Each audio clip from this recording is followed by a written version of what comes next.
Alright, ladies and gentlemen, Fab's in the house. And today I've got the Spyderco Magnitude here with me for a quick review.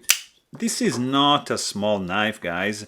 This is gonna be around 8.25 inch long when open, 4.75 inch long handle, and 3.75 inch long blade. So this is a pretty interesting knife designed by Peter Carey, the same designer as the Spyderco Rubicon. Carbon fiber scales, nicely done.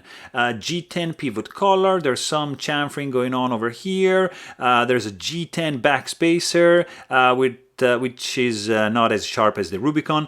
The pocket clip is titanium bent slab. You have some very interesting pelican-y shaped blade with a hollow grind, some nice thumb ramp and nice wedge going on.